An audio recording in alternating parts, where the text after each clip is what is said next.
The champagne flute slipped from my fingers, shattering against the marble floor of what used to be my dream kitchen. Golden liquid spread across the pristine white tiles like spilled sunlight, mixing with the crystal shards that caught the light. From the chandelier I'd personally selected 3 years ago. My daughter Victoria stood in the doorway of her $1 million home, the home I'd purchased for her with my life savings, her face twisted with a contempt so pure it took my breath away. Before we jump back in, tell us where you're tuning in from, and if this story touches you, make sure you're subscribed, because tomorrow, I've saved something extra special for you. You're absolutely worthless, mother, she said, her voice carrying the practiced cruelty of someone who'd been sharpening their words for years. A pathetic old woman clinging to relevance in a world that's moved on without you. The words hung in the air between us like smoke from a fire that would consume everything I thought I knew about love, family, and the price of unconditional devotion. Standing there in that kitchen, surrounded by the premium appliances I'd chosen, the custom cabinets I'd approved, the imported stone countertops I'd insisted upon, I realized that my greatest act of love had become the foundation for my deepest humiliation. My name is Margaret Elena Castillo, though everyone calls me Maggie. At 67 years old, I've built an empire from nothing, starting with a small flower shop in downtown Phoenix and expanding into a luxury event planning business that caters to Arizona's wealthiest families. I've orchestrated weddings for senators' daughters, planned charity galas that raised millions for children's hospitals, and created magical moments for people who thought they'd seen everything money could buy. My hands, weathered from years of arranging flowers and building dreams, have touched more beautiful things than most people see in a lifetime. But those same hands trembled as I stared at my daughter that Tuesday evening in March, watching her beautiful face contort with a hatred I couldn't understand. Victoria Rose Ashford, my only child, stood 5 feet 7 inches tall with the kind of effortless elegance that comes from never having wanted for anything. Her honey blonde hair was pulled back in a sleek chignon that probably cost more than most people's monthly salary, and she wore a cream-colored designer dress that hugged her perfect figure. At 32, she was everything I'd dreamed she would become: successful, beautiful, confident. She was also, I was learning, a stranger. The house around us whispered with the memories of better times. This Tudor-style mansion in Scottsdale's most exclusive neighborhood had been my gift to Victoria and her husband Marcus when they'd announced their engagement 4 years ago. 7,000 square feet of pure luxury, with soaring ceilings, hand-scraped hardwood floors, and windows that framed the desert mountains like living artwork. The master suite alone was larger than the apartment I'd shared with my late husband Roberto when we were newlyweds.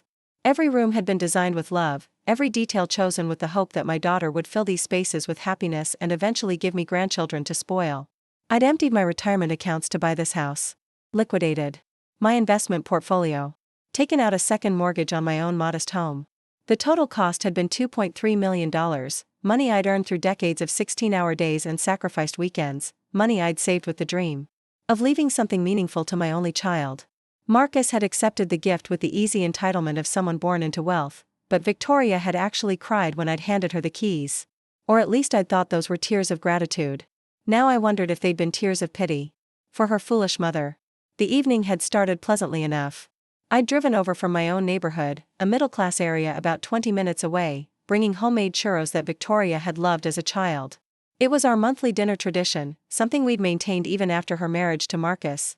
Even after she'd started running in circles where my working-class background made people uncomfortable.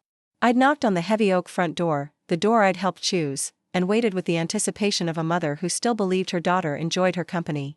Victoria had answered wearing that cream dress and a smile that didn't quite reach her eyes. The smile should have been my first warning. In the 3 years since she'd moved into this house, her smiles had grown increasingly rare, replaced by the kind of polite distance that wealthy people perfect like an art form. She'd hugged me briefly, carefully avoiding wrinkling her dress, and led me through the foyer with its crystal chandelier and imported Italian tile. Marcus had been waiting in the living room, all 6 feet 3 inches of him sprawled across the white leather sofa like he owned the world. Which, in many ways, he did. Marcus Ashford came from old Arizona money, the kind of family that had made their fortune in copper mining and real estate development back when Phoenix was nothing but desert and dreams. His father owned half of Scottsdale, and his mother chaired the boards of 3 major charities. Marcus himself was a successful attorney specializing in corporate mergers, the kind of work that required expensive suits and produced even more expensive results. He'd nodded at me with the distant politeness reserved for service providers. "Maggie," he'd said, not bothering to stand. "Victoria mentioned you were coming by." I'd forced a smile and settled into one of the matching armchairs, noticing how the furniture seemed to dwarf me. Everything in this house was oversized, designed for people who needed to fill vast spaces to match their vast ambitions. The coffee table was a slab of polished granite that probably weighed more than my car. The artwork on the walls were originals, pieces I'd helped Victoria select from galleries in Sedona and Santa Fe. The room smelled of expensive candles and fresh flowers, arrangements I'd taught Victoria to create when she was 12 years old. And still thought I hung the moon. Dinner had been served by Maria, the housekeeper Victoria employed despite having no children and working only part-time at a boutique art gallery. Maria was a sweet woman from Guadalajara who reminded me of my own mother, and she'd smiled warmly as she served course after course of food prepared by their private chef. I'd tried to make conversation, asking about Victoria's work at the gallery, Marcus's latest cases, their plans for the upcoming summer. They'd answered in polite monosyllables, the kind of responses people give when they're counting the minutes until an obligation ends. It was during dessert that things began to unravel. I'd mentioned my latest project, a quinceañera for the daughter of a successful restaurateur, describing the elaborate decorations and the 7-course feast we'd planned. Victoria had listened with increasing impatience, her fingers drumming against the dining table in a rhythm that spoke of barely contained irritation. "Mother," she'd finally interrupted, "do you ever think about doing something more meaningful with your life?" The question had caught me off guard. "What do you mean, Mija?"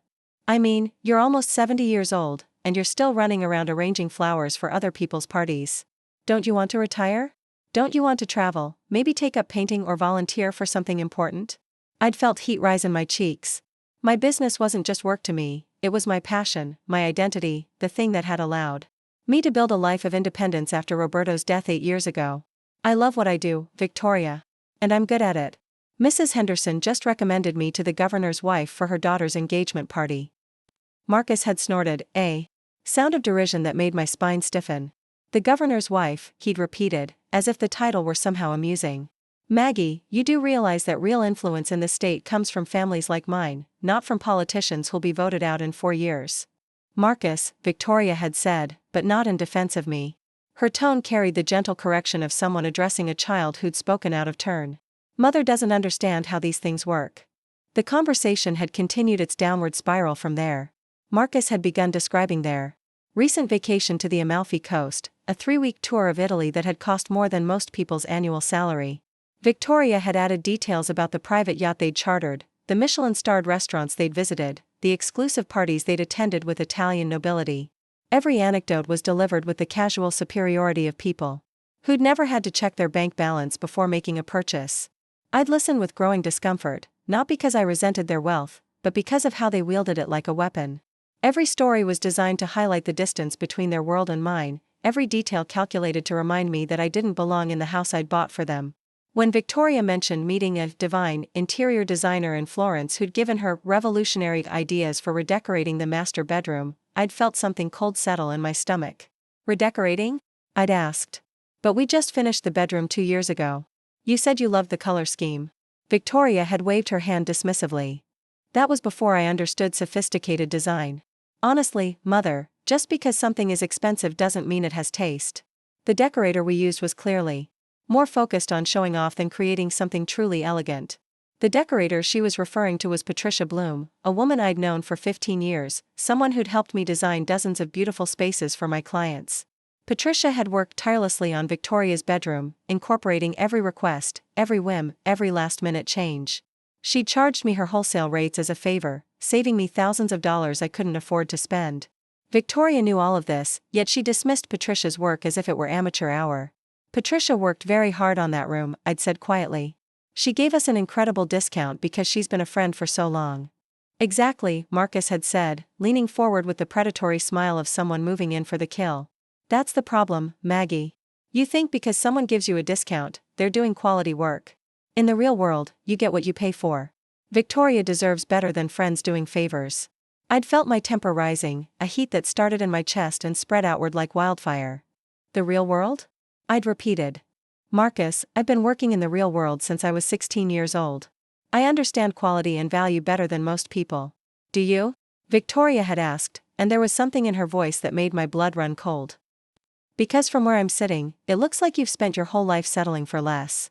Less education, less sophistication, less ambition.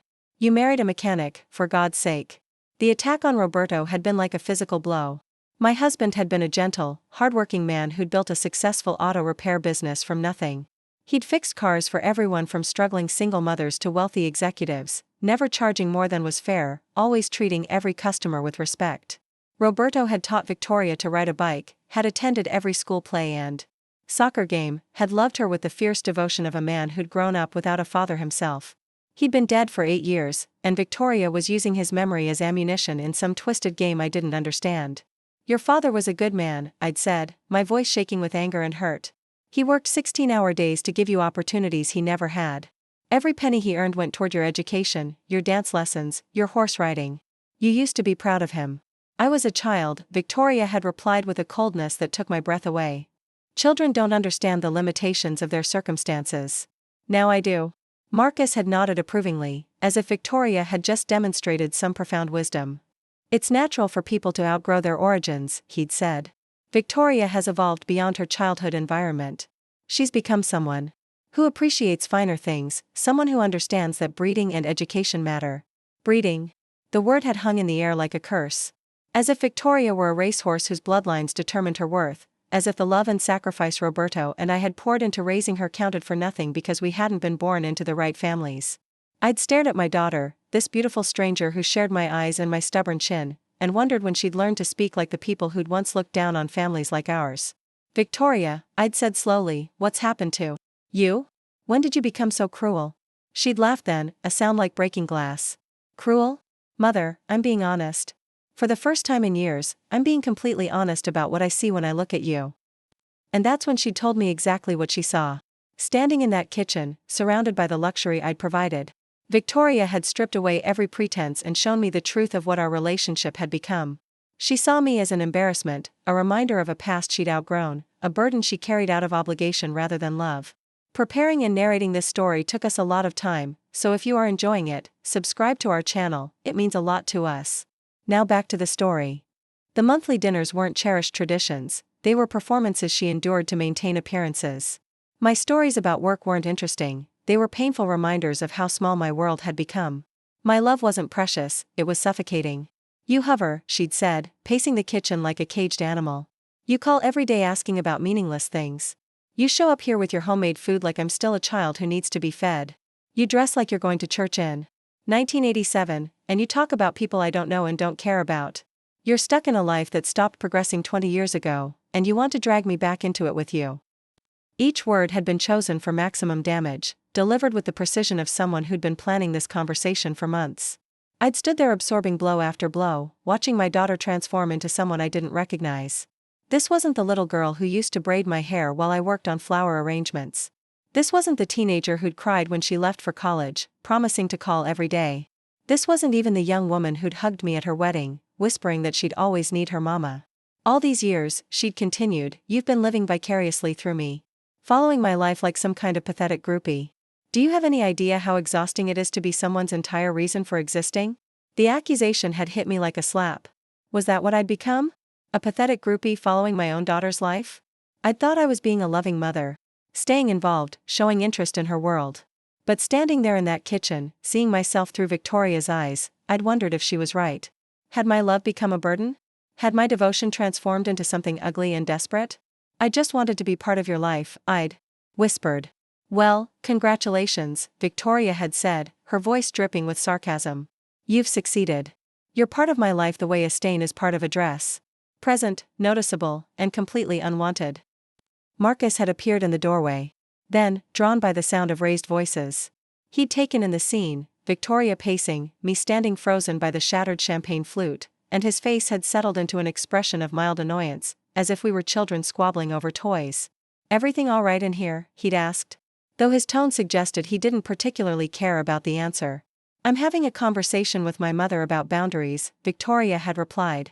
"About the difference between being supportive and being suffocating." Marcus had nodded as if this explanation made perfect sense. Well, perhaps this is a good time to discuss the other matter we've been talking about." I'd looked between them, sensing a trap but unable to identify its shape. "What other matter?" Victoria had stopped pacing and turned to face me directly. When she spoke, her voice had been steady, businesslike, as if she were discussing a transaction rather than devastating her mother's heart. Marcus and I have been talking about our financial situation, she'd said. We're considering some investments that would require us to liquidate certain assets. We think it might be time to sell this house. The words had taken a moment to penetrate my consciousness. Sell the house. The house I'd bought for them. The house I'd poured my life savings into.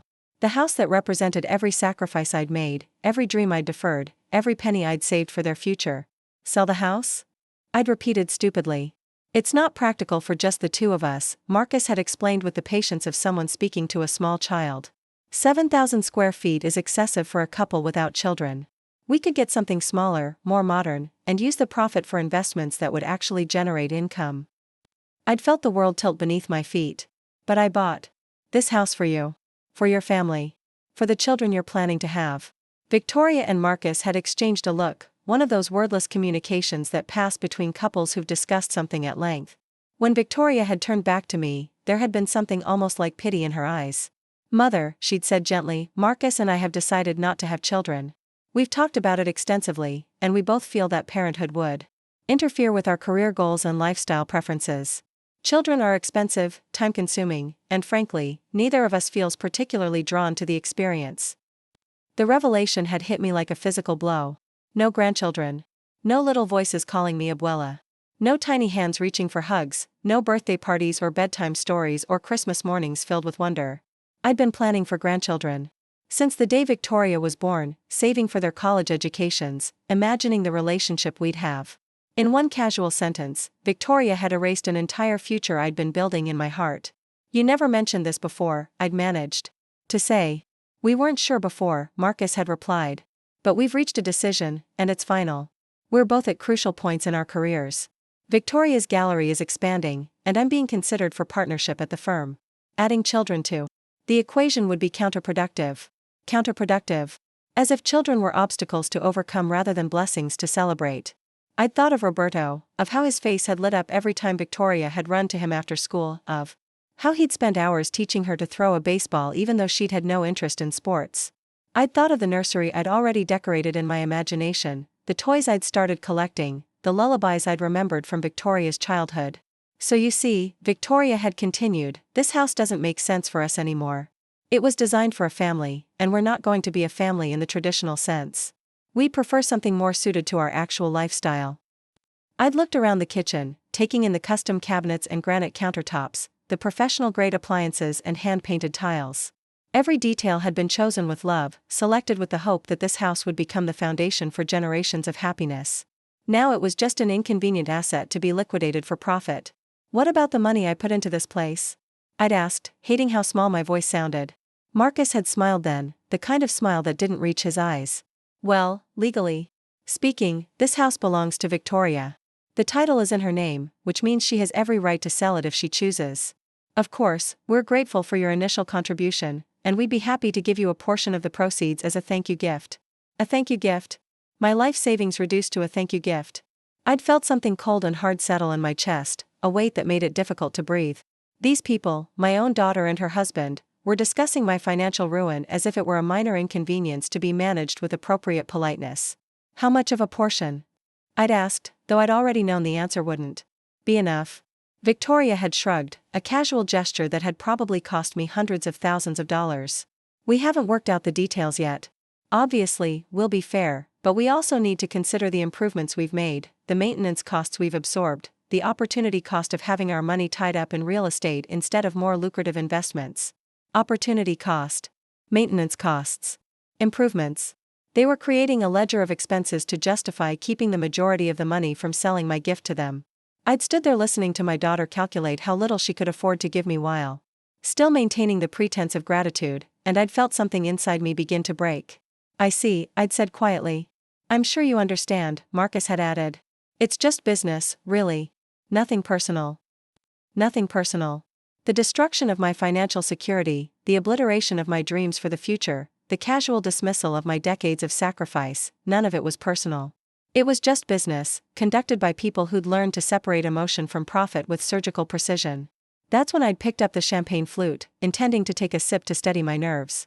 But my hands had been shaking, and the crystal had slipped from my fingers, shattering against the floor in a sound that seemed to echo through the entire house. I'd stood there staring at the broken pieces, seeing in them a reflection of everything that had shattered in my life over the course of a single evening. And that's when Victoria had delivered her final blow, the words that would replay in my mind for weeks to come, the words that would change everything between us forever. "You're absolutely worthless, mother." A pathetic old woman clinging to relevance in a world that's moved on without you. Standing there in that kitchen, surrounded by the ruins of my champagne flute and my relationship with my daughter, I'd felt something fundamental shift inside me. The woman who'd spent 32 years putting Victoria's needs before her own, who'd sacrificed her retirement to buy this house, who'd accepted every slight and overlooked every cruelty in the name of unconditional love, that woman had died. In that moment. In her place stood someone I'd never been before, a woman with nothing left to lose, and therefore everything to gain. I'd bent down slowly, carefully, and begun picking up the larger pieces of broken crystal. My movements had been deliberate, methodical, as if I were gathering more than just shards of glass. When I'd straightened up, Victoria and Marcus had been watching me with expressions of mild annoyance, clearly wanting me to finish cleaning up my mess so they could continue their evening. "I should go," I'd said quietly. "Yes, you should," Victoria had agreed. "And next time, maybe call before coming over. We're busy people, and these impromptu visits are becoming inconvenient." I'd nodded and walked to the front door, my steps echoing in the marble foyer. Behind me, I'd heard Victoria and Marcus begin discussing dinner plans, their voices casual and relaxed now that the unpleasant business of dealing with me had been concluded. They'd moved on already, resumed their perfect lives as if the conversation had never happened. But as I'd reached for the door handle, I'd turned back one last time to look at the house I'd bought for them.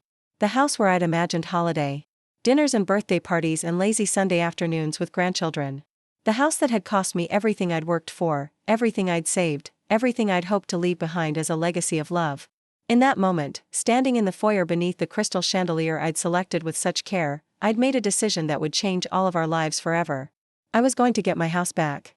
Not through tears or pleading or appeals to sentiment. Not through guilt or manipulation or empty threats. I was going to reclaim what was mine using the same cold, calculating methods that Victoria and Marcus had used to dismiss me. They'd taught me that love was weakness, that sentiment was foolishness. That family meant nothing when money was involved. They'd shown me that the world operated on power and leverage, not on affection and loyalty. Fine. I could learn to speak their language. As I'd walked to my car that evening, my mind had already begun working through the possibilities. Victoria might have been raised in comfort, educated at prestigious schools, married into wealth and privilege. But she'd forgotten one crucial fact about her mother. I'd built my business from nothing, competed in a cutthroat industry, survived the death of my husband and the challenges of single parenthood. I'd negotiated with suppliers, managed difficult clients, solved impossible problems under crushing deadlines. I'd learned to be tough because life had demanded it, to be smart because survival had required it. My daughter had underestimated me because she'd only ever seen the loving, nurturing side of my nature. She'd never met the woman who could close a deal with a handshake and a smile that promised consequences for anyone who tried to cheat her. She'd never encountered the mother who could research every angle, plan every detail, and execute a strategy with the precision of a general conducting a campaign. But she was about to. Over the next few days, I'd begun my research with the methodical thoroughness of someone who understood that knowledge was power. I'd started with the house itself, pulling up property records, reviewing the mortgage terms, examining every document related to the purchase. What I discovered had been the first crack in their seemingly perfect facade. Despite their casual dismissal of my contribution, Victoria and Marcus were not in the strong financial position they'd pretended to be. The house might have been in Victoria's name, but it carried a substantial mortgage that they'd taken out 18 months after the purchase.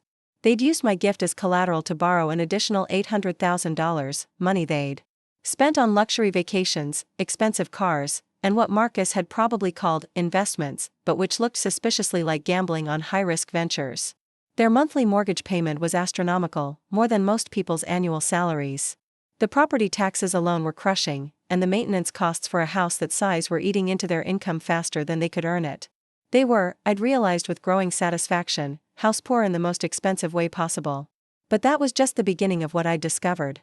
Victoria's gallery, which she described as expanding, was actually hemorrhaging money. The art market had softened over the past year, and her wealthy clientele had begun shopping elsewhere. Meanwhile, Marcus's law firm was indeed considering him for partnership, but that consideration came with a hefty price tag. Partners were expected to buy into the firm, a process that would require liquid capital they clearly didn't possess. They needed money, desperately, which explained their sudden interest in selling the house. But what they didn't realize was that I held more cards in this game than they'd imagined. When I'd bought the house for Victoria, I'd insisted on certain protections, clauses in the deed that my attorney had recommended and which Victoria had signed without reading carefully. The house might have been in her name, but I retained certain rights as the original purchaser. Rights that could be exercised under specific circumstances. Rights that my daughter had never bothered to understand because she'd been too busy enjoying the gift to examine its terms. As I'd sat in my own modest kitchen 3 days after that devastating dinner, surrounded by the research I'd gathered and the plans I'd begun to formulate, I'd felt something I hadn't experienced in years. Not the soft, nurturing love of a mother, but the sharp, focused determination of a woman who'd been pushed too far. Victoria had called me worthless, but she was about to learn exactly how much this worthless old woman was worth. She'd dismissed me as pathetic and irrelevant, but she was about to discover that her mother possessed resources she'd never suspected. The game was just beginning, and for the first time in my life, I was playing to win. My phone had rung that evening as I'd been reviewing mortgage documents and property law statutes. Victoria's name had appeared on the screen, and for a moment, I'd felt the old maternal instinct to answer immediately, to hear what my daughter needed, to offer whatever help I could provide. Instead, I'd let it go to voicemail. When I'd finally listened to the message an hour later, Victoria's voice had been casual, almost breezy, as if our conversation 3 nights ago had never happened. "Hi, Mom, it's me. I just wanted to follow up on our talk about the house. Marcus spoke with a realtor today, and they think we could get at least $3 million for it in the current market. Isn't that exciting? Anyway, we should probably meet soon to discuss the details of how we'll handle everything. Call me back when you get a chance. Love you. Love you." The words had echoed in my empty kitchen like a bitter joke. She loved me enough to steal my life savings but not enough to treat me with basic respect. She loved me enough to want my continued financial support but not enough to include me in decisions about my own gift. I deleted the message without calling back. The next morning, I'd driven to the office of Jonathan Pierce, the attorney who'd handled the purchase of Victoria's house and who'd been managing my legal affairs for the past 15 years. Jonathan was a sharp, ethical man in his 50s who specialized in real estate law and estate planning. More importantly, he was someone who understood both the letter of the law and the art of strategic thinking. "Maggie," he'd said when I'd walked into his office carrying a folder thick with documents, "you look like a woman on a mission." "I am," I'd replied, settling into the leather chair across from his desk. "And I need your help to complete it." I'd laid out everything for Jonathan: Victoria's cruelty at dinner, her plans to sell the house, their assumption that they could keep the majority of the proceeds while giving me some token, thank you gift. I'd shown him the evidence of their financial troubles, their over-leveraged position, their desperate need for cash. Jonathan had listened with the focused attention of someone who understood that the story he was hearing would have significant legal implications. When I'd finished, he'd leaned back in his chair and studied me with new respect. "What exactly are you hoping to achieve here?" he'd asked. "I want my house back," I'd said simply. "And I want them to understand that actions have consequences." Jonathan had smiled then, the kind of smile that made me understand why he was so successful in his field. "Well," he'd said, "let's see what we can do about that." What we could do, it turned out, was quite a lot. The clauses I'd insisted on when purchasing the house weren't just protective, they were punitive. If Victoria attempted to sell the property without my written consent within the first 5 years of ownership would revert to me automatically. The deed contained what was known as a right of first refusal, but with teeth. Moreover, the additional mortgage Victoria and Marcus had taken out violated the terms of my original gift. By using the house as collateral without my knowledge or consent, they'd breached the agreement that had governed the transfer of the property. Technically, legally, that breach voided their ownership entirely. "They don't own the house," Jonathan had explained with obvious satisfaction. "They never did, really. They were essentially tenants with an option to purchase, an option they've now forfeited through their own actions." The beauty of the situation was its elegant simplicity. Victoria and Marcus had assumed they were dealing with a naive old woman who didn't understand contracts or property law. They'd made their plans based on the belief that love would make me vulnerable, that sentiment would cloud my judgment. They'd been wrong on both counts. "How long will it take?" I'd asked. "The paperwork can be filed by the end of the week," Jonathan had replied. "They'll have 30 days to contest it, but given the evidence we have of their breach of contract, any challenge would be expensive and ultimately unsuccessful. If they're as financially strapped as you believe, they won't be able to afford a prolonged legal battle." I'd left Jonathan's office feeling lighter than I had in years. Not because I was happy about destroying my relationship with Victoria, that was a loss I'd grieve for the rest of my life. but because I'd finally stopped being a victim in my own story. For too long, I'd accepted the narrative that love required sacrifice, that being a good mother meant absorbing whatever treatment my child chose to dish out. I'd confused enabling with nurturing, mistaken tolerance for kindness. I'd allowed Victoria to become someone I didn't recognize because I'd been afraid that holding her accountable would mean losing her entirely. But I'd lost her anyway, hadn't I? The woman who'd stood in that kitchen calling me worthless wasn't my daughter. She was a stranger wearing my daughter's face, someone who'd learned to value money over family, status over character, image over integrity. Maybe it was time to introduce her to consequences. The papers were served on a Thursday morning while Victoria and Marcus were having their usual breakfast on the patio overlooking their perfectly manicured backyard. I knew this because I'd timed the service carefully, wanting them to receive the documents when they were relaxed and unprepared, when the shock would hit them with maximum impact. I'd driven past the house 20 minutes after the process server had left, just long enough to see both their cars still in the driveway. Through the large front windows, I could see figures moving around the living room in what looked like agitated conversation. Victoria's gestures were sharp and angry, Marcus was pacing like a caged animal. My phone had started ringing 15 minutes later. I'd let it ring. By evening, I'd received 12 phone calls, 6 text messages, and 3 voicemails. All from Victoria, all increasingly desperate. The progression had been almost predictable: confusion, then anger, then disbelief, then panic. The first message had been indignant: "Mother, what is this ridiculous lawsuit? Call me immediately so we can straighten out this misunderstanding." The 6th message had been pleading: "Mom, please call me back. I don't understand what's happening. The lawyers are saying we could lose the house. That can't be right, can it?" The final message had been broken: "Mama, please. I'm scared. I don't know what to do. Please call me back." Mama. She hadn't called me that since she was 12 years old. I'd sat in my kitchen listening to that last message 3 times. Hearing the fear in my daughter's voice, feeling the old maternal instinct rise in my chest like a tide. For a moment, I'd almost reached for the phone. Almost called her back to offer comfort and reassurance. Almost returned to the familiar role of the mother who fixed everything, who absorbed every blow so her child wouldn't have to feel pain. But then I'd remembered her voice from that Tuesday evening: "You're absolutely worthless, Mother." I'd deleted all the messages and turned off my phone. The doorbell rang at exactly 9:30 in the morning, its chime echoing through my small but comfortable home like a warning bell. I knew who it would be before I looked through the peephole. Marcus stood on my front porch wearing his most expensive suit, the charcoal gray Armani that probably cost more than I spent on groceries in 6 months. His face was a carefully composed mask of professional calm, but I could see the tension in his shoulders, the way his jaw was set just a fraction too tight. I opened the door but didn't invite him in. We stood there facing each other across the threshold, and I could smell his cologne, something crisp and expensive that reminded me of boardrooms and power lunches. His height advantage over me was significant, but standing in my own doorway, on my own property, I felt no intimidation. If anything, I felt sorry for him. "Hello, Marcus," I said pleasantly, as if he were a neighbor stopping by to borrow sugar. "Maggie." His voice carried the controlled warmth of a practiced negotiator.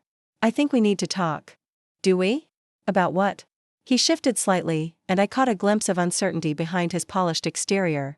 Marcus was used to intimidating people in conference rooms, used to wielding his family name and legal expertise like weapons. But he was out of his element here, trying to navigate a situation where his usual advantages meant nothing. "I think you know what," he said. "This legal action you've taken. It's based on a misunderstanding that I'm sure we can clear up quickly." I smiled, the kind of smile I'd perfected during 40 years of dealing with difficult clients. Sweet on the surface, steel underneath. "There's no misunderstanding, Marcus. You and Victoria used my house as collateral for a loan without my knowledge or consent. That violates the terms of the original deed transfer. It's really quite simple." His composure cracked just enough for me to see the calculation happening behind his eyes. He was reassessing me, realizing that the docile mother-in-law he'd dismissed for years possessed a sharper understanding of the situation than he'd expected. "Look," he said, abandoning the pretense of casual conversation, "I know Victoria said some things the other night that were hurtful. She was stressed about work, and she didn't mean what she said. You know how women get when they're emotional." The casual sexism was so reflexive, so unconscious, that I almost laughed. Marcus had just revealed exactly how he saw both Victoria and me, as emotional creatures whose feelings could be dismissed and whose intelligence could be underestimated. He had no idea that his own wife had planned and executed my humiliation with surgical precision, that her cruelty had been calculated rather than impulsive. Victoria seemed quite clear about what she meant, I replied. And quite calm when she said it. Marcus stepped closer, and I caught a whiff of something beneath the cologne, the sour scent of fear-induced sweat. Maggie, you need to understand the bigger picture here.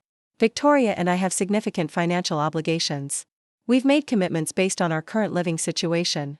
If you force us out of that house, you'll be destroying our credit, our business relationships, our entire financial foundation. Interesting, I said. When you were discussing selling the house, you didn't seem concerned about my financial foundation.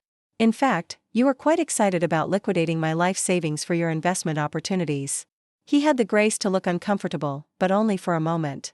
That was different. We were offering you a fair return on your investment. This legal action you've taken, it's vindictive. It's designed to hurt us, not to protect your interests. My interests, I repeated slowly.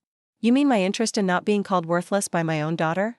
My interest in not having my generosity repaid with contempt? Those interests? Marcus's mask of professional calm was slipping faster now. I could see the man beneath the suit, the entitled child who'd never been told no by anyone who mattered.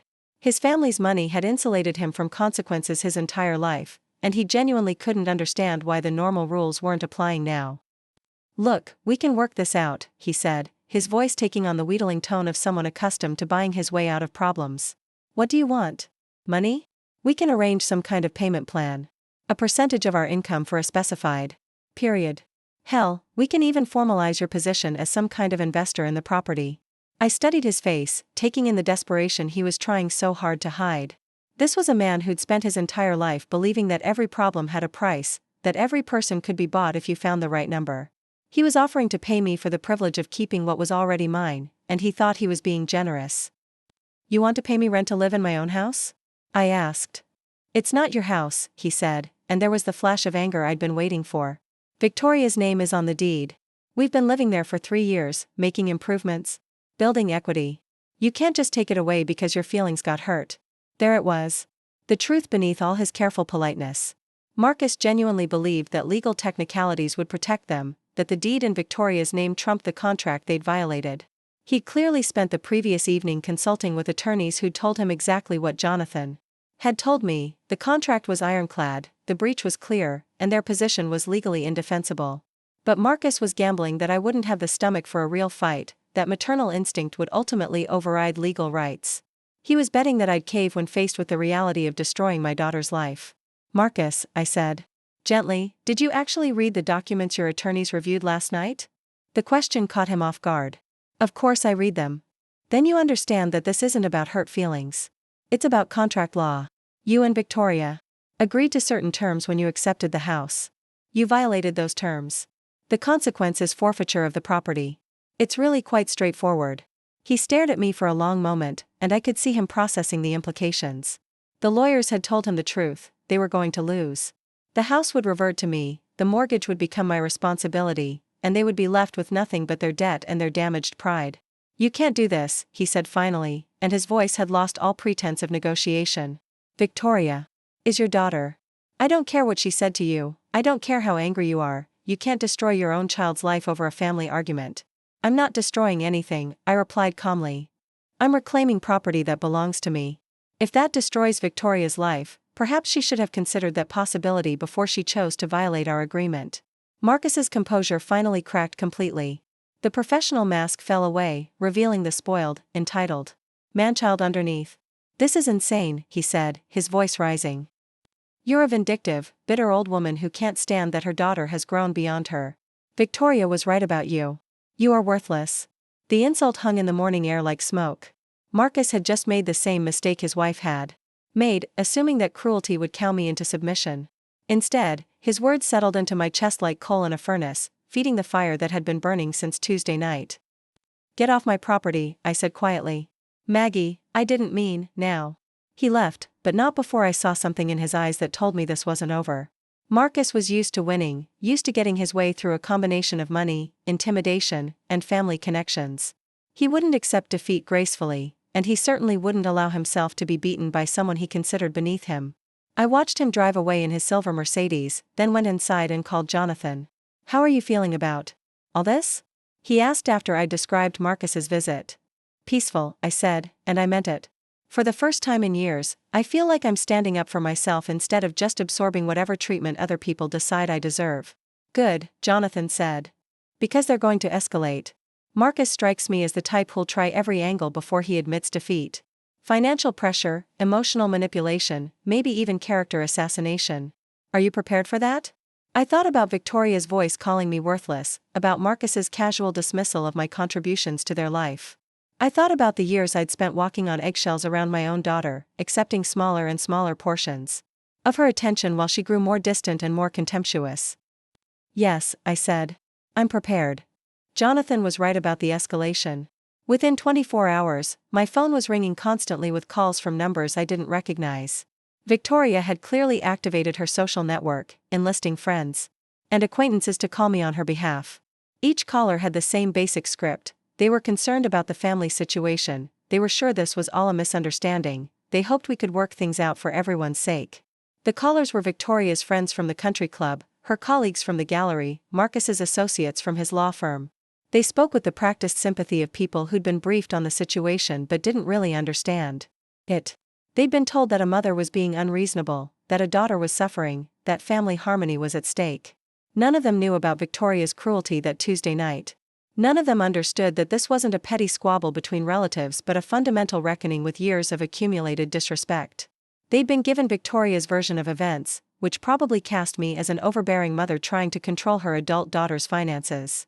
I listened politely to each caller, thanked them for their concern, and explained that this was a legal matter that would be resolved through appropriate channels. I didn't argue with them or try to justify my actions. I simply declined to discuss the details and ended each conversation with professional courtesy. But the calls took their toll. By the third day, I'd received over 30 messages from well-meaning people who'd been recruited to Victoria's cause. The campaign was clearly designed to isolate me, to make me feel like the entire community was turning against me. It was psychological warfare disguised as concern, and it might have worked if I hadn't already made peace with my decision. The real test came when Carmen Rodriguez called. Carmen had been my closest friend for 15 years, someone who'd supported me through Roberto's death and celebrated every milestone in Victoria's life. If anyone could convince me to reconsider, it would be Carmen. Maggie, honey, she said when I answered the phone, I've been hearing some very concerning things about you and Victoria. I'm sure you have, I replied. She's heartbroken, sweetheart. Absolutely devastated. She called me crying last night, saying she doesn't understand what happened between you two. She thinks maybe you're having some kind of breakdown. A breakdown. Of course. When a woman finally stands up for herself after years of abuse, it must be mental illness. It couldn't possibly be a rational response to intolerable treatment. Carmen, I said carefully, what exactly did Victoria tell you about our last conversation? She said you had an argument about the house, that things got heated, and now you're trying to take it away from her through some legal technicality. She's worried about you, Maggie. She thinks maybe the stress of being alone has affected your judgment. I felt a familiar disappointment settle in my chest. Carmen was a good friend, but she was hearing only Victoria's carefully edited version of events. She didn't know about the years of accumulated slights, the growing contempt, the casual cruelty that had culminated in that kitchen confrontation. Did she mention what she said to me that night? I asked. She said she might have been harsh, that she was stressed about work and said some things she regrets. But Maggie, even if she hurt your feelings, you can't destroy her life over it. She's your daughter. There it was again. The assumption that being someone's mother meant accepting unlimited abuse in the name of family loyalty. The belief that blood relation granted license for cruelty, that unconditional love required unconditional tolerance. Carmen, I said gently, I love you like a sister, but I'm not going to discuss the details of this situation. Victoria and I will work things out in our own way, in our own time. But the house, Maggie. She could lose everything. Yes, I said. She could. Carmen was quiet for a long moment.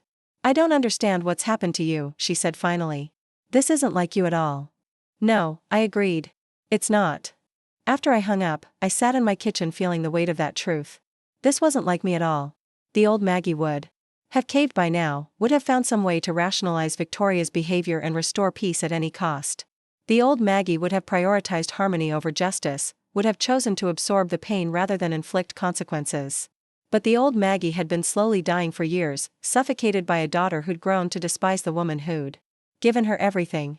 The woman sitting in this kitchen now was someone new, someone who'd learned that love without respect was just another form of abuse. The transformation felt strange but not unwelcome. For the first time in my adult life, I was putting my own needs first, demanding treatment that matched the love I'd given. It was terrifying and exhilarating and long overdue.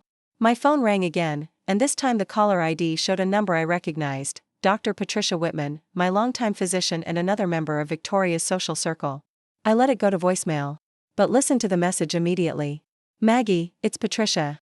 I've been hearing some troubling things about stress and family difficulties. I think it might be a good idea for you to come in for a checkup. Sometimes changes in behavior can indicate underlying health issues that need attention. Please call me back. The message was couched in medical concern, but the implication was clear: Victoria had convinced people that my behavior was symptomatic of illness rather than a rational response to abuse. She was building a narrative that would allow her to contest the legal action on the grounds that I was mentally incompetent. It was, I had to admit, a clever strategy. If Victoria could convince a court that I was suffering from dementia, depression, or some other condition that affected my judgment, she might be able to invalidate the contracts that governed the house transfer. Medical incompetence was one of the few grounds that could override a clear breach of contract. I called Jonathan immediately. They're going to claim I'm mentally incompetent, I told him. Anticipated that, he replied. I've already arranged for you to be evaluated by Dr. Michael Chen, a psychiatrist who specializes in competency assessments. He's completely independent, no social connections to Victoria or her friends. We'll establish your mental fitness before they can challenge it. Dr. Chen's office was in a medical complex in central Phoenix, a neutral space where I could be evaluated without any influence from Victoria's social network. The appointment was scheduled for the following Tuesday, exactly 1 week after the dinner that had changed everything. The evaluation took 3 hours and covered everything from basic cognitive function to complex psychological assessments. Dr. Chen was a quiet, thorough man who asked penetrating questions about my emotional state, my decision-making process, and my understanding of the legal situation I'd initiated. Mrs. Castillo, he said near the end of our session, can you help me understand your motivation for taking legal action against your daughter? I thought carefully before answering. Doctor, if a stranger treated you the way my daughter treated me, what would you do? I'd probably end the relationship, he said. But what if that stranger had spent years taking your money, your time, your emotional support, and then publicly humiliated you in front of people you'd known for decades? What if they called you worthless and made it clear that they saw you as a burden? Dr. Chen nodded slowly. I'd want justice. That's all I want, I said. Justice. His report, which Jonathan received 2 days later, was unequivocal. I was mentally competent, emotionally stable, and acting within rational parameters given the circumstances I'd described. Dr. Chen had noted that my decision to pursue legal remedies rather than emotional retaliation actually demonstrated superior mental health and practical intelligence. Victoria's competency challenge was dead in the water before it started. The next escalation came through Marcus's family connections. His father, Richard Ashford, was a prominent businessman with significant influence in Phoenix's political and social circles. Richard had built the family fortune through a combination of real estate development and strategic political donations, and he was used to solving problems through the application of appropriate pressure. The pressure came in the form of a visit from Detective Ray Morrison of the Phoenix Police Department. Detective Morrison was a polite, professional man in his 40s who appeared at my door on a Thursday afternoon wearing the kind of expression that suggested he'd rather be anywhere else. Mrs. Castillo, he said, I need to ask you some questions about a complaint that's been filed regarding harassment and extortion. My heart rate barely increased. I'd been expecting something like this since Marcus's visit. Of course, Detective. Please come in. We sat in my living room, and Detective Morrison opened a small notebook. Mrs. Castillo, have you had any recent contact with Victoria Ashford or Marcus Ashford? Marcus came to my house earlier this week, I said. Victoria has been calling me repeatedly, but I haven't answered. Can you describe the nature of your conversation with Marcus Ashford? I gave him a factual account of Marcus's visit, his attempts at negotiation, his final insult, and my request that he leave my property. Detective Morrison took notes, occasionally asking for clarification on specific details. Mrs. Castillo, he said when I'd finished, Mr. Ashford claims that you're using legal action to extort money from him and his wife. He says you're demanding payment in exchange for dropping a frivolous lawsuit. I smiled. Detective, did Mr. Ashford provide you with any evidence of these alleged demands for payment? No recorded conversations, no written communications, no witnesses to any extortion attempts, he admitted. That's because there haven't been any, I said. I haven't. Demanded money from Marcus or Victoria. I've simply exercised my legal rights regarding property that belongs to me. Detective Morrison shifted uncomfortably in his chair. He was clearly going through the motions of investigating a complaint he knew was baseless, probably doing a favor for someone with connections rather than pursuing a legitimate criminal matter. Mr. Ashford also claims that you've been harassing his wife through repeated phone calls and unwanted contact. Detective, I said gently, I haven't called Victoria once since our last conversation. In fact, I can show you my phone records if that would be helpful. You'll find that all the calls have been from her to me, not the reverse. He made another note, and I could see him working through the obvious contradictions in the complaint. Marcus and Victoria had filed a harassment complaint against someone who'd been ignoring their calls. They'd alleged extortion but couldn't provide evidence of any demands for money. They claimed I was mentally incompetent but couldn't explain how an incompetent person was successfully navigating complex legal proceedings. Mrs. Castillo, Detective Morrison said finally, I have to ask, is there anything you want to tell me about this situation that might help me understand what's really going on here? I considered the question carefully. Detective Morrison seemed like a decent man caught in the middle of a rich family's attempt to use police resources for their personal vendetta. He deserved the truth, even if he couldn't do anything with it. Detective, my daughter and her husband violated a contract and are now facing the legal consequences of that violation. They're using their family connections to try to intimidate me into dropping my legitimate claim. That's all this is. He closed his notebook and stood up. Mrs. Castillo, I want you to know that based on my investigation, there's no evidence of any criminal activity on your part. The complaint appears to be related to a civil matter that should be resolved through the courts, not through law enforcement. After he left, I called Jonathan to report the police visit. He was unsurprised but concerned about the escalating nature of Victoria and Marcus's tactics.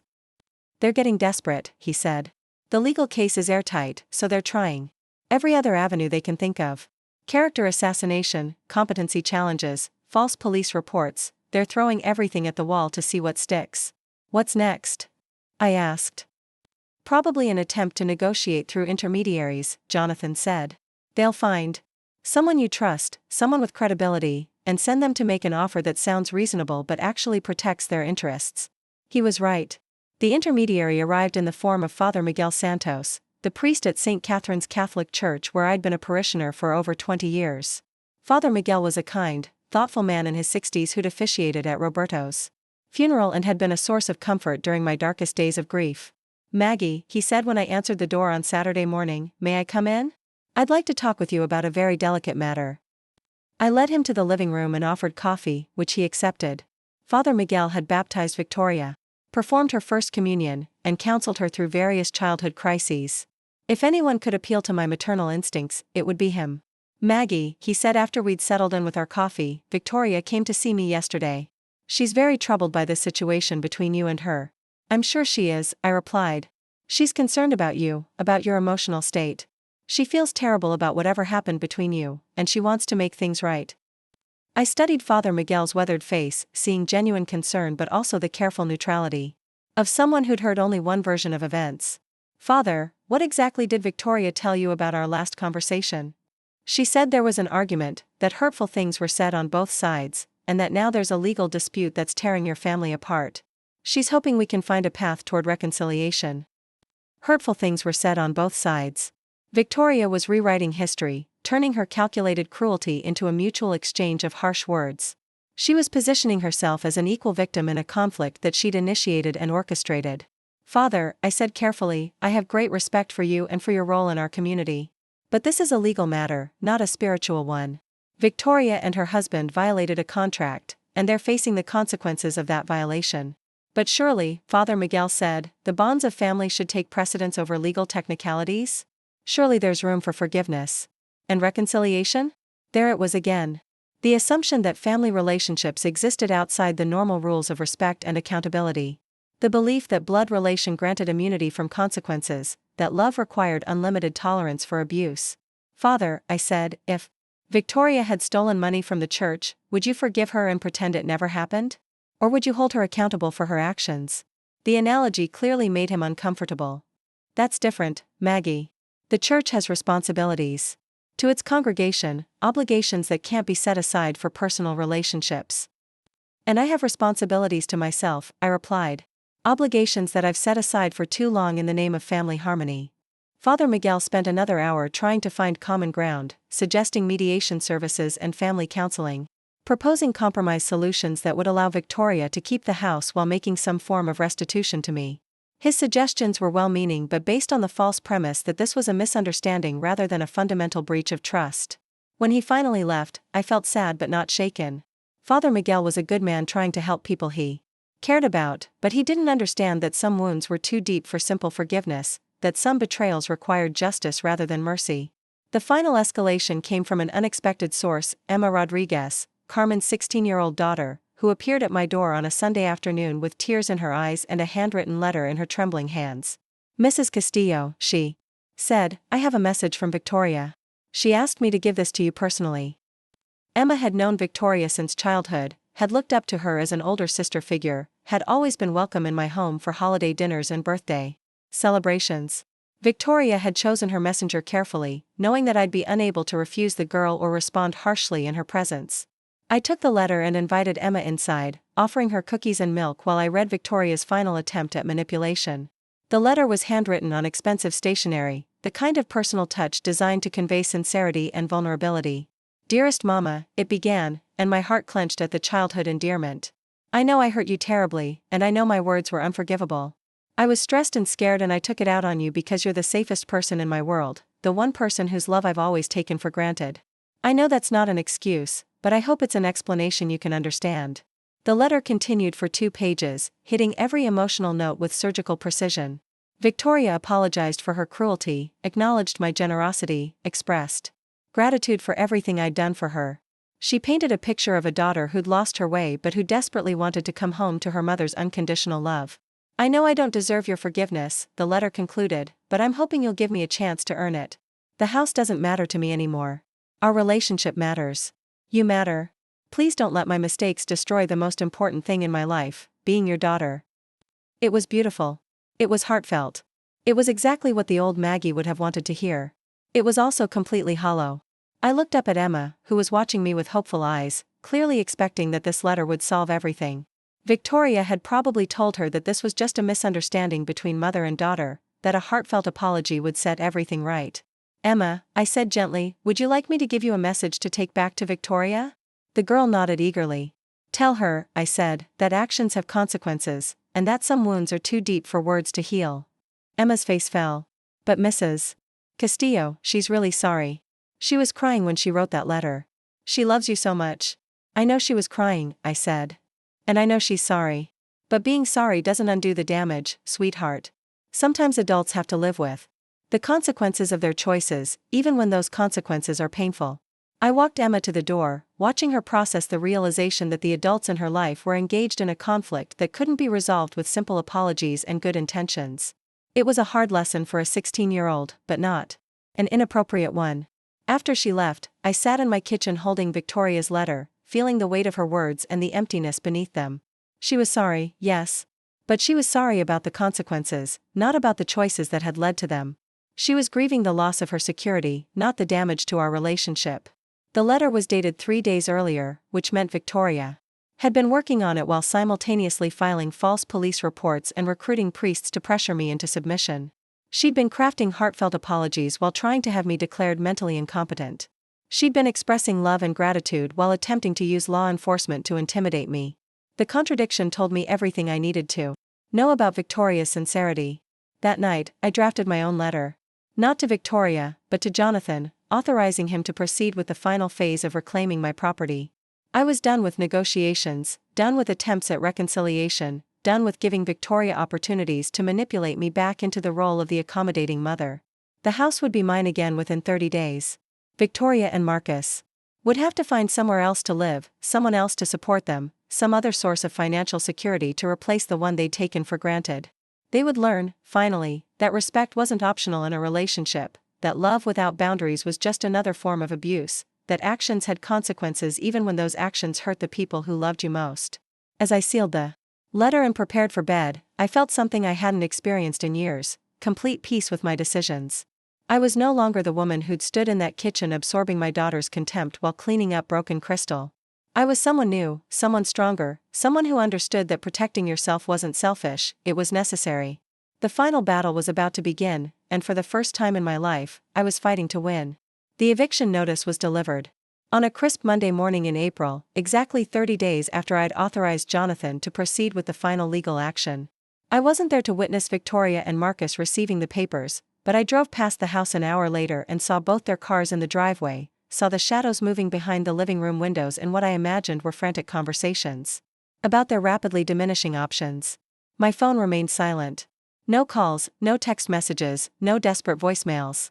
Victoria had finally understood that her mother was no longer available to be manipulated, threatened, or emotionally blackmailed into submission. The woman who'd spent 32 years prioritizing her daughter's needs over her own had died in that kitchen 4 weeks ago, and in her place stood someone who'd learned the difference between love and enabling. The legal process moved forward with the inexorable efficiency of a well-oiled machine. Jonathan's documentation was flawless, the contract violations were indisputable, and Victoria's attorneys had finally advised her to stop fighting a battle she couldn't win. Their last-ditch efforts to negotiate had been rejected without consideration.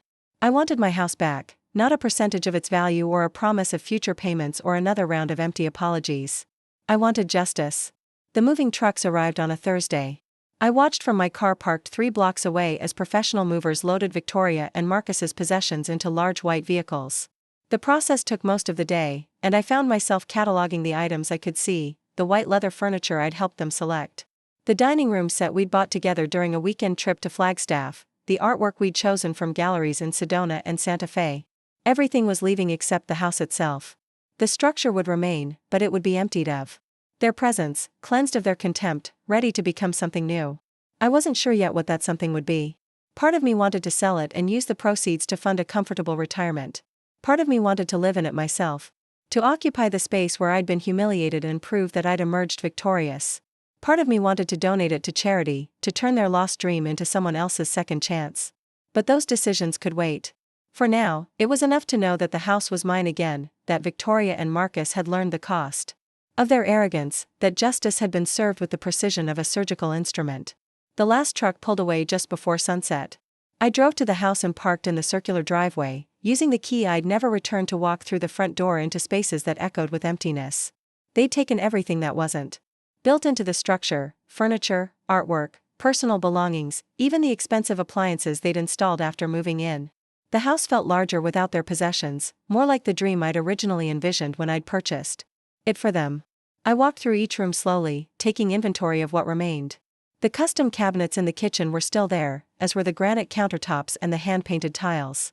The hardwood floors gleamed in the late afternoon light streaming through windows that no longer framed Victoria's perfect life. The master bedroom was empty except for the built-in closets and the fireplace where Victoria and Marcus had once planned romantic evenings. In the den, I found a single item they'd left behind, the chess set Roberto had given Victoria for her 16th birthday. It sat on the built-in bookshelf exactly where she'd placed it 3 years ago, the pieces still arranged in the starting position because Victoria had never learned to play. Roberto had tried to teach her, but she'd been more interested in shopping and social media than in the patient strategy of chess. I picked up the white queen, turning the carved piece over in my hands. Roberto had chosen this set carefully, selecting pieces made from African blackwood and maple, investing in something that would last for generations. He'd envisioned teaching Victoria the game, then watching her teach it to her own children someday. The chess set was supposed to be a bridge between generations, a tradition passed down through love and patience. Instead, it had become another casualty of Victoria's transformation from beloved daughter to entitled stranger. I placed the queen back in her starting position and left the chess set where Victoria had abandoned it. Some things were too precious to reclaim, too painful to possess. Let it remain in the house as a reminder of dreams that had died, love that had been wasted, potential that had been squandered. My phone buzzed with a text message as I was locking the front door. The number was one I didn't recognize, but the message was brief and unsigned. "I hope you're happy now, Victoria." She'd gotten a new phone number, probably because she'd been unable to resist the urge to contact me one final time. The message was designed to make me feel guilty, to suggest that my victory had come at too high a price, that a mother who truly loved her daughter would have found another way. But as I stood in the driveway of my reclaimed house, watching the last light fade from the desert sky, I felt nothing but peace. I was happy. Not because I'd destroyed my daughter's life, but because I'd finally stopped allowing her to destroy mine. Not because I'd won some petty contest, but because I'd learned to value myself enough to demand respect. I typed back a single word, yes. Then I blocked the number and drove home. The next few weeks brought a series of revelations about Victoria and Marcus's financial situation that explained their desperate attempts to keep the house. Marcus's law firm had indeed been considering him for partnership, but the process had been contingent on his ability to contribute a substantial capital investment. Without the house to use as collateral, he'd been unable to secure the necessary funding. The partnership had gone to another associate, effectively ending Marcus's prospects for advancement at the firm. Victoria's gallery had quietly let her go, citing declining sales and the need to restructure their staffing model. The art market had indeed softened, but Victoria's personal reputation had also become a liability. News of the legal battle over the house had spread through Phoenix's social circles, and wealthy collectors were reluctant to do business with someone embroiled in family scandals. They'd moved into a modest apartment in Tempe, trading their 7,000-square-foot mansion for a cramped two-bedroom unit with thin walls and a view of the parking lot.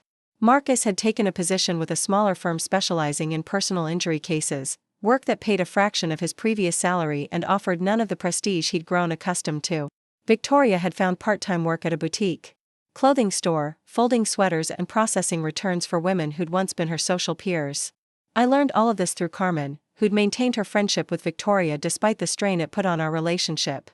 Carmen would update me periodically, her voice carefully neutral as she described Victoria's reduced circumstances.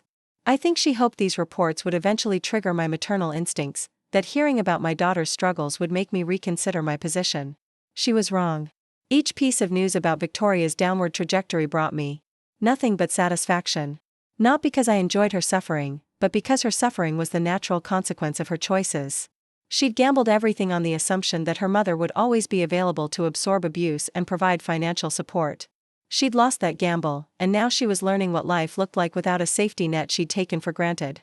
She asks about you, Carmen told me during one of our increasingly rare conversations. She wonders how you're doing, whether you're happy in that big house all by yourself. And what do you tell her? I asked. I tell her you're doing well. That you seem more confident, more at peace with yourself. She doesn't like hearing that. Of course she didn't. Victoria had expected me to collapse without her presence in my life, to become a broken woman consumed by regret and loneliness. Instead, I'd flourished. I'd redecorated the house to suit my own tastes, had started entertaining friends I'd neglected during the years I'd been focused on Victoria's needs, had even begun dating a kind widower I'd met at a community gardening class. I was living the life I'd deferred for 3 decades while playing the role of the devoted mother. I was discovering who Maggie Castillo was when she wasn't defined by her relationship to her daughter. It was a revelation that came with equal parts grief and joy, grief for the time I'd lost, joy for the time I was reclaiming. 6 months after reclaiming the house, I made a decision that surprised even myself. I listed the property for sale. Not because I needed the money, but because I was ready to build something new. The house had served its purpose as a symbol of my victory over those who'd underestimated me, but I didn't want to live surrounded by memories of that victory. I wanted to move forward, not backward. The sale attracted significant attention from Phoenix's luxury real estate market. The house was appraised at $3.2 million, nearly $1 million more than I'd originally paid for it. The profit would fund not just a comfortable retirement, but also the philanthropic projects I'd been dreaming about for years: scholarships for first-generation college students, grants for women starting their own businesses, support for elderly people aging out of family relationships. I would turn the money Victoria had tried to steal into something that helped people who'd been discarded by those who should have loved them. The closing was scheduled for a Tuesday morning in November, almost exactly 8 months after that devastating dinner in Victoria's kitchen. I arrived at the title company's office wearing a navy blue dress Roberto had loved and carrying the same purse I'd held during all my most important business negotiations. Jonathan was there, along with the buyer's representatives and various other professionals required for such transactions. The buyers were a young couple with 2 small children, people who reminded me of Roberto and myself 35 years ago, hardworking, hopeful, determined to build something lasting for their family. They'd fallen in love with the house the moment they'd walked through the front door, had talked excitedly about holiday gatherings and birthday parties and all the memories they planned to create in those rooms. I signed the papers with steady hands, transferring ownership of my reclaimed property to people who would appreciate it, who would fill it with the love and laughter it had been designed for. As the final documents were notarized and filed, I felt a sense of completion that had nothing to do with financial gain and everything to do with justice served. Walking out of the title company's office, I felt Roberto's presence in a way I hadn't since the day he died. He would have been proud of me, I realized. Not for the money I'd recovered or the victory I'd achieved, but for the strength I'd discovered within myself. He'd always believed I was capable of more than I'd given myself credit for, had always encouraged me to stand up for myself when others tried to diminish me. It had taken the loss of our daughter for me to finally understand what he'd been trying to tell me. My phone rang as I was driving home from the closing. The caller ID showed Victoria's latest number, the third one she'd acquired since I'd started blocking her attempts to contact me. For a moment, I considered ignoring the call as I had all the others. But something about the timing felt significant, as if she'd somehow sensed that this chapter of our story was ending. I answered on the fourth ring. "Hello, Victoria. Mom." Her voice was small, uncertain, stripped of the arrogance that had characterized our last conversation. "I heard about the house. Carmen told me you sold it." "Yes. I wanted you to know that I understand why you did it. All of it. I understand that I deserved what happened." The admission hung in the air between us, carrying more weight than all her previous apologies combined. Victoria wasn't asking for forgiveness or trying to manipulate me into reconciliation. She was simply acknowledging the truth we'd both been dancing around for months. "I'm glad you understand," I said quietly. "I think about that night all the time," she continued. "About the things I said, the way I treated you. I keep trying to figure out what happened to me, how I became someone who could hurt the person who loved me most." It was a question I'd been pondering myself. How had the sweet child who'd once braided my hair while I worked become the cruel stranger who'd called me worthless? When had ambition curdled into entitlement? When had success transformed into contempt for those who'd made it possible? "I think," I said slowly, "that you forgot where you came from. You forgot that love isn't something you earn through achievement, and respect isn't something you can demand without giving it in return." "I know that now," Victoria said, and I could hear tears in her voice. "I know it too late, but I know it. It's not too late for you to be a better person," I replied. "It's just too late for us to be mother and daughter again." The words were harsh but necessary. Victoria needed to understand that some bridges, once burned, couldn't be rebuilt. Some wounds, once inflicted, left scars that never fully healed. Some relationships, once broken, stayed broken regardless of how much both parties might wish otherwise. "I know," she whispered. "I just wanted you to know that I'm sorry. Really, truly sorry. Not for losing the house or for the consequences I'm facing, but for hurting you. For making you feel small and worthless when you're the strongest, most generous person I've ever known." I closed my eyes, feeling the weight of her words and the finality they carried. This was our goodbye, our acknowledgement that the relationship we'd once shared was dead and couldn't be resurrected. It was painful and necessary and long overdue. "Thank you for saying that," I said. "I hope you find peace, Victoria. I hope you find a way to be happy without hurting the people who care about you. I hope you're happy too, Mom. I hope you know that losing you is the biggest regret of my life." "Yes," I said. "I know." I hung up the phone and drove the rest of the way home in silence, mourning the daughter I'd lost while celebrating the woman I'd found. Victoria would always be my child in the biological sense, but she'd forfeited the right to be my daughter in any meaningful way. Some betrayals were too deep for forgiveness, some wounds too severe for healing. But that was her loss, not mine. I pulled into my driveway and sat for a moment in the car, looking at my modest home with new appreciation. It wasn't grand or impressive like the house I'd just sold, but it was mine in every sense that mattered. I'd earned it through my own work, decorated it according to my own tastes, filled it with memories that belonged to me alone.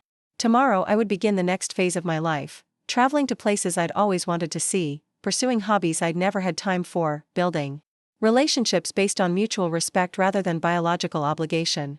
I would use the money from the house sale to create opportunities for other people who'd been underestimated or discarded by those who should have valued them. I would live the life I'd always deserved but had been too afraid to claim. As I walked to my front door, I thought about the young family who would soon be moving into the house I'd reclaimed and sold. They would fill those rooms with birthday parties and holiday celebrations, with the sounds of children playing and growing and becoming whoever they were meant to be. The house would fulfill its original purpose, just not in the way I'd originally imagined. Sometimes the best revenge was simply moving on and living well. Inside my house, I poured myself a glass of wine and sat in Roberto's old chair, thinking about the journey that had brought me to this moment.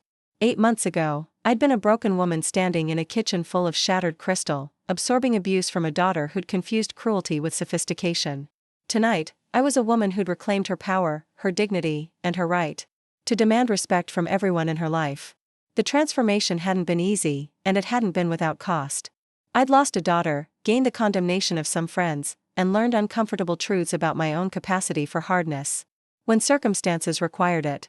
But I'd also discovered strength I'd never known I possessed, found peace I'd never thought possible, and created a future that belonged entirely to me.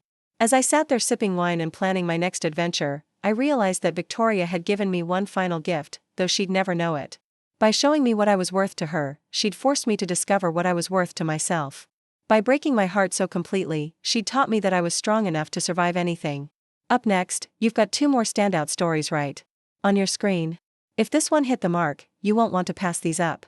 Just click and check them out.